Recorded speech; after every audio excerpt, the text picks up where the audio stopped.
معجزہ، ارہاس، کرامت اور سحر، ان چاروں میں فرق ہے۔ ایک لحاظ سے یہ چاروں مشترک ہیں اور ایک لحاظ سے ایک دوسرے سے مختلف ہیں۔ وہ اس طرح کہ اگر نبی اور رسول سے بعد از نبوت کوئی ایسا کام سرزد ہو جو عادت سے ہٹ کر ہے اور انسانی بساط کے سے باہر ہے، انسان کی طاقت میں نہیں کہ وہ کام کر سکے، تو وہ معجزہ کہلائے گا۔ مثال کے طور پر سیدنا ابراہیم علیہ السلام کو آگ میں پھینکا گیا، آگ ان کے لیے گلزار بن گئی، یہ سیدنا ابراہیم علیہ السلام کا معجزہ ہے۔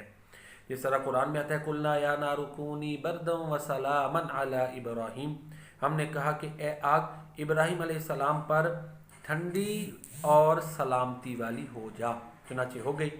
اور اگر نبوت کے ملنے سے پہلے نبی اور رسول سے ایسا کام سرزد ہو جو انسانی طاقت سے باہر ہو اور عادت سے ہٹ کر ہو، تو وہ ارہاس کہلاتا ہے۔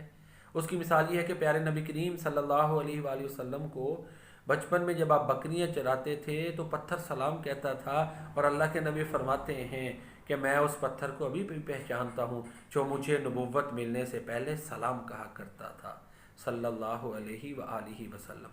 تو یہ ہمارے پیارے نبی کریم صلی اللہ علیہ وسلم سے یہ ایسا عمل جو معمول سے ہٹ کر ہے اور انسانی بساط سے باہر ہے وقوع پذیر ہوا، تو یہ ارہاس ہے۔ ارہاس کی اور بھی بڑی مثالیں ہیں۔ سیدہ حلیمہ سعدیہ رضی اللہ تعالیٰ عنہ جب پیارے نبی کریم صلی اللہ علیہ وسلم کو رضاعت کے لیے لے گئیں تو اس وقت بڑے ایسے کام جو ہے نا وہ ہوئے جو عام انسان کی طاقت میں نہیں ہیں، تو وہ سب ارہاس کے زمرے میں آتے ہیں۔ اگر اللہ کے ولی سے ایسا کام سرزد ہو جو انسانی طاقت میں نہ ہو اور معمول سے ہٹ کر ہو تو وہ کرامت کہلاتا ہے۔ جیسے سیدنا ابو مسلم خولانی رحمہ اللہ تعالیٰ کو آگ میں پھینکا اسود انسی جھوٹے کذاب ملعون اور جھوٹے نبی نے آگ میں پھینکا، تو پھر تو صحیح سالم آگ ہے، یہ کرامت ہے۔ اور اگر کوئی ظاہر نبوت اور نبی اور رسول تو اب نہیں نہ آئیں گے، ہمارے نبی ختم الرسول اور خاتم النبیین اور تاجدار ختم نبوت ہیں۔ اگر کوئی اب ولی نہیں ہے، نبی تو آنا ہی نہیں نا، نہ رسول آنا ہے، ولی نہیں گناہ اور اسلامی تعلیمات کے برعکس اس کے واضح اعمال ہیں، مخالفت کرتا ہے، تو وہ پھر اگر ایسا کام اس سے دیکھیں کہ ہو رہا ہے تو وہ جادو کہلائے گا۔ خواہ حقیقت میں ہے یا نہیں ہے لیکن آنکھوں سے نظر آ رہا ہو تو اس کو جادو سے تعبیر کرتے ہیں۔ اللہ کے ولیوں کی کرامات برحق ہیں، اور لہٰذا جو ہے نا آج کے دور میں بھی ایسی مثالیں ملتی ہیں۔ مولانا ثناء اللہ امرتسری رحمہ اللہ تعالیٰ تفسیر ثنائی والے، ان کے بارے میں مشہور ہے کہ غلام احمد قادیانی جو ہے مرزا قادیانی، اس کو انہوں نے یہ چیلنج کیا تھا کہ جو باطل والا ہے وہ حق والے کی زندگی میں مرے گا، تو ایسے ہوا۔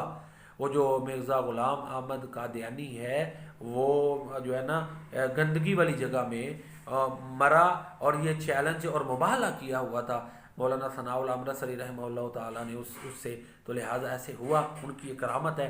اسی طرح اور بھی بزرگوں کی، پیر مہر علی شاہ ہیں، اور اسی طرح اور جتنے بھی مسلمان مکاتب فکر ہیں نا، سب کی خدمات ختم نبوت کے حوالے سے قابل تحسین ہیں، اور اس کو وسعت قلب سے تسلیم کرنا چاہیے، اور یہ مسلمانوں میں ایک متفق علیہ عقیدہ ہے۔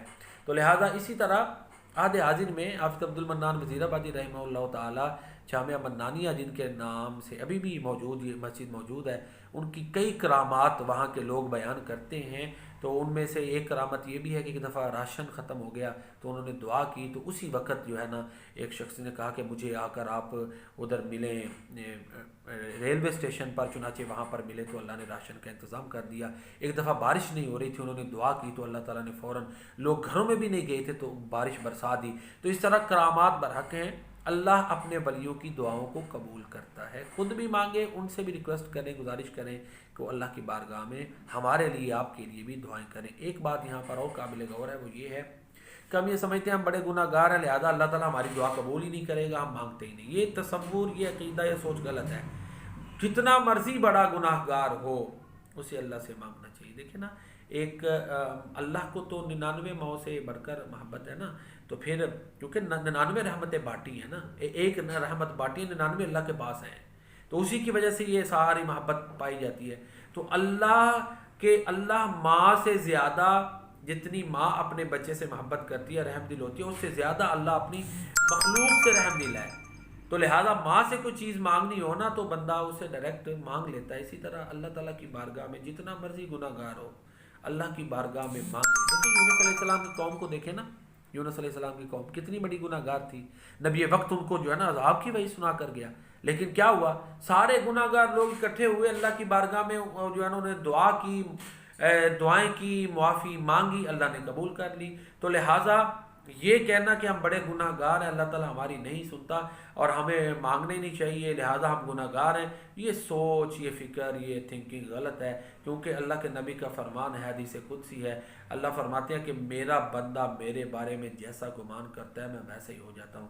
تو لہٰذا اللہ کے در سے چمٹے رہنا چاہیے، اس سے تمام حاجتیں مانگتے رہنا چاہیے۔ اللہ تعالیٰ مجھے اور آپ کو اپنے در سے مانگنے کی توفیق عطا فرمائے اور ہماری دعاؤں کو اپنی بارگاہ میں قبول فرمائے۔ وما علینا الا البلاغ۔